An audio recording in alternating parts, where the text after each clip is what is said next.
So, Dr. Kachroo, I get your point. I get your point. But there has to be, you know, what we are talking about today is also about restoring some semblance of confidence. You're a fighter.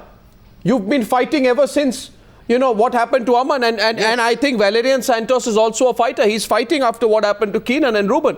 But I'm asking you tonight, one second, sir. I'm asking you tonight, a young man who is simply trying to protect his female friend from being harassed is butchered in the heart of Mumbai.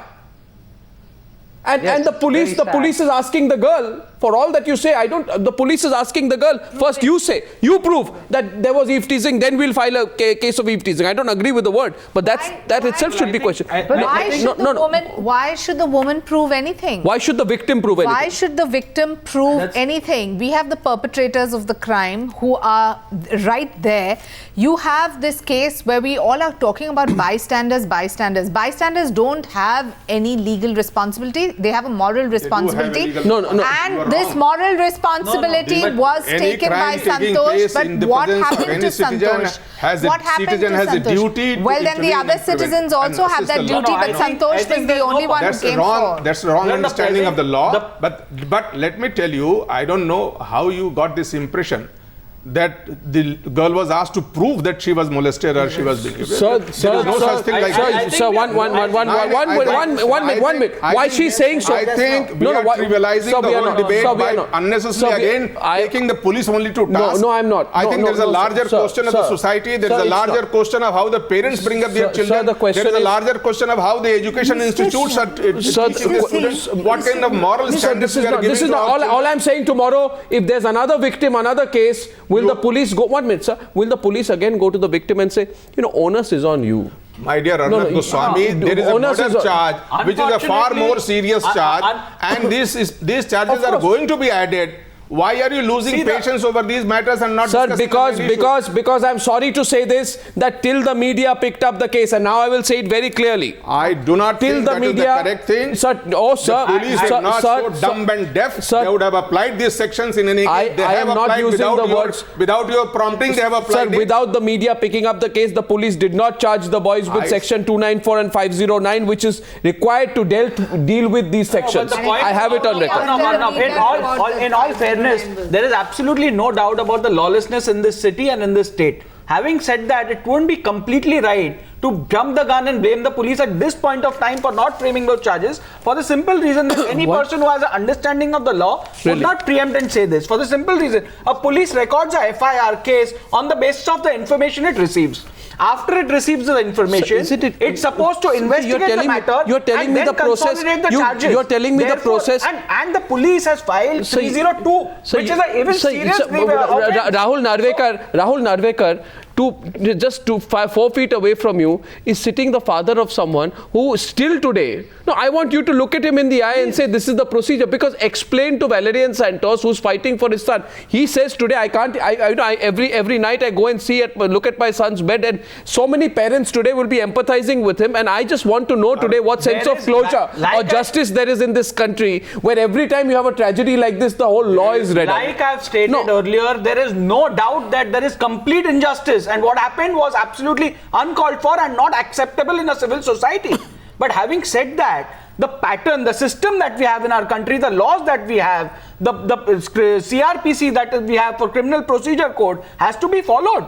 I mean, if the law prescribes that you need a FIR to be filed, you need the sections to be booked in an FIR, there needs to be an investigation, and thereafter you can consolidate your charges. So what's wrong with that? One question. One minute. Let Mr. Sir. I would also want to say, since I have been to nearly every hearing, I have always gone to the court, whether it is adjourned or anything. Every time we are going there, most of the time, the accused are not brought to the court.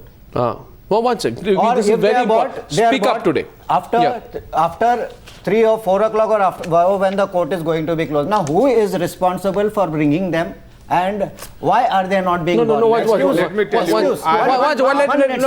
One minute. Let me complete. I am going to supplement. It is come. I'll tell you. Every time excuse is given, no, it is far away in Taloja. and they are not come. Are Why you saying can't the accused who have committed a crime be Yes. woken up early in the morning and then made to come to this? Why trouble is not given to them? In short, what I want to bring out and say is that today the victims of law have become the beggars of law. They have to beg to get justice. How do you cope with this? I just want to know this. How do you cope with this? Because 1 year back when we spoke about this, everyone came. And I'm going to say this. Leaders of BJP, Congress, Shiv Sena, everybody came. And everybody made a promise. Oh, we will bring justice and closure to the family of Keenan Santos.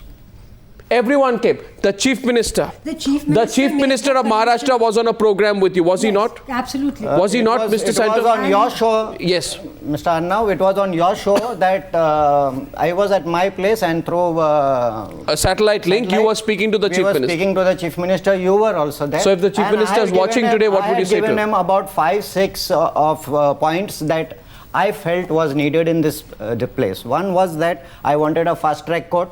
He said yes.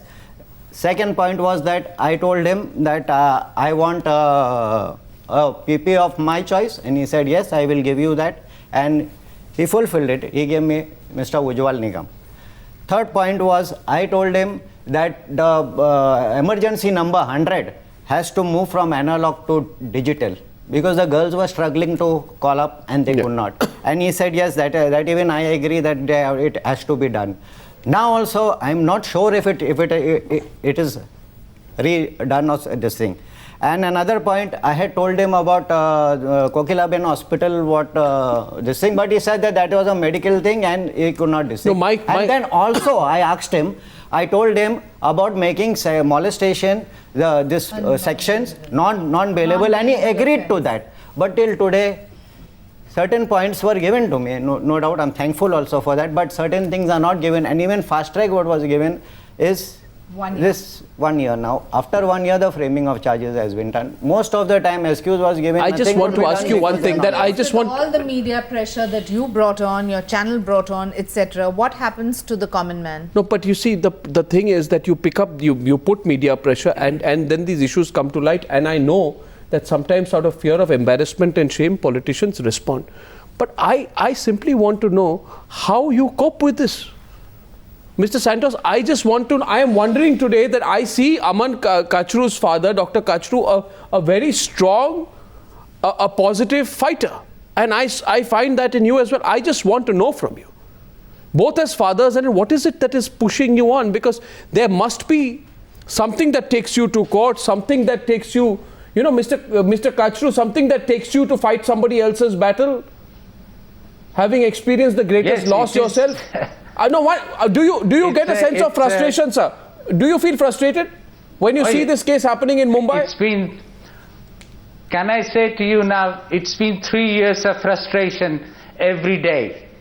And I have a great sympathy for the parents of the father, Mr. Santos, there, because I fear that nothing is going to happen, and after a few years he is going to be frustrated and lost. Completely lost. Because there will be questions raised, the charge sheet will be incomplete, the prosecution case will be faulty, the judges will keep on adjourning, the lawyer will look for bail, and once they give them the bail, then they will not be seen for another 20 years. No, but I would like to say Sir, that I will not feel frustrated till the last drop from my blood goes. I will see that I will keep on the fight. I'm just telling you, sir, there are hundreds and thousands of people whose children are suffering, they are dead, but nothing happens in the courts. It has become extremely cold. The courts are extremely cold. They stick to the point that they are completely blind, as the symbol of the courts is, and the police they claim they're overworked, but they're always holes in their whatever the charge sheets they make. The documentation is poor, the timing is poor. So we have a system which is collapsing. College is absolutely at the moment in a mess. In the last 3 years, I have dealt with 1,600 complaints of educated people fighting in the colleges, 32 deaths out of that. 32 parents there, poor parents, they don't have the influence and things. They just die virtually with their children. Is a farmer who sends his child after virtually selling his land into a university, and this kid is killed. And the father just becomes dumb, doesn't say a word. Mother is completely out of So, but Dr. Kachroo, they cannot but say Dr. nothing.